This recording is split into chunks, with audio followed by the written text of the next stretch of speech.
The story of Titanic. To this day, the event of the Titanic is one of the most surprising and traumatizing accidents known in the maritime world. The grand ship, known for its size and remarkability as well as being unsinkable, does not change the fact that it is now lying peacefully at the bottom of the Atlantic Ocean, where, over 100 years ago, it dragged down over 1,500 people with it. Now, when talking about the Titanic, I'm not talking about the blockbuster movie with Rose and Jack. I'm talking about the actual ship that was built in 1 year and cost, in today's dollars, over $400 million.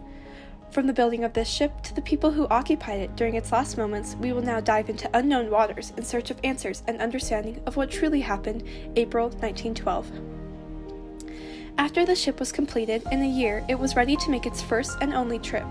The course was set to have 2 stops and last 7 days. The route heading to America started in Southampton, England, onto Cherbourg, France, then Queenstown, Ireland, and lastly ending in New York. Sadly, the RMS Titanic would never even reach its first destination. 2 days passed from the first ever departure of the Titanic, when it hit an iceberg, which caused a rupture in the starboard side, ultimately causing to the sinking of the ship.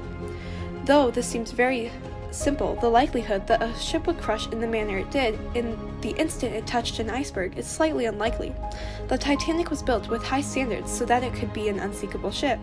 There are many theories of what truly happened, and people are still researching it today. However, I will try my best to explain these theories in order to uncover some of the mystery behind the sinking of the RMS Titanic. First off, let me begin by saying I don't know what truly happened, and though I've immersed myself in videos and research, there are still many theories. Nothing is plainly black and white as you might think it should be. Knowing that, I can explain the theories and things that we do know that happened on the night of April 14th, 1912. Leading up to the voyage to New York, there was a fire below deck in boiler room number 5. This fire lasted for almost 10 days, and only the day before the collision was the fire completely stopped. Due to the constant heat, the steel was warped, and it was extremely visible that the fire had taken a toll on the metal. That steel helped maintain a watertight barrier around the front of the ship so that, in case of a hole, the ship would not flood. This fire brings up a possibility of a weakened starboard side, which could have also caused the ship to be able to sink.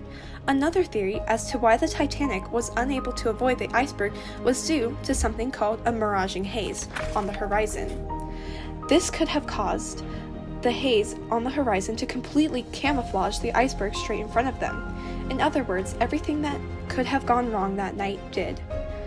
On April 14th at 11:40 p.m., after only seeing the iceberg minutes before and turning the engines on reverse, the RMS Titanic struck a 60-foot tall iceberg.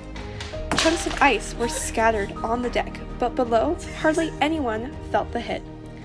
Not long after, Captain of the Titanic, Edward Smith, along with other crew members, went to inspect the damage done by the iceberg. The captain realized that the ship would sink, and at 12 a.m. he sent out a distress signal to the surrounding area. 25 minutes later, the lifeboats were being filled with passengers, but unfortunately, there was miscommunication among the crew, and some lifeboats were not even filled halfway. A ship 58 miles away began to rush to aid them, but they would not reach the Titanic in time. As the ship began to fill with water, people were frantic and had nowhere to go. Many jumped into the water or tried to jump onto lifeboats already 25 feet below. Some tried to stay on the boat as long as possible, but for almost everyone left, there was no hope. At 2:05 a.m., the last lifeboat was gone, leaving behind over 1,500 people on the sinking ship. The ship split in half and soon gave way, and at 2:20, the Titanic was swallowed by the sea. Many died from drowning, but the main cause of death was hypothermia. Hundreds of people floated in the icy waters waiting for something, whether that be a lifeboat, returning, or death itself.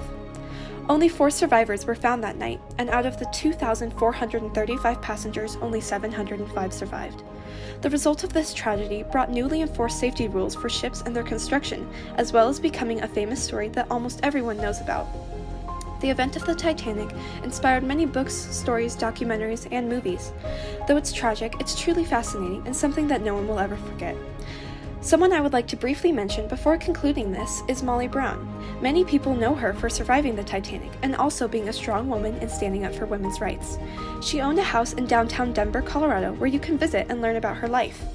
She was a survivor of the Titanic and a selfless woman who helped many board lifeboats before allowing herself to get on one.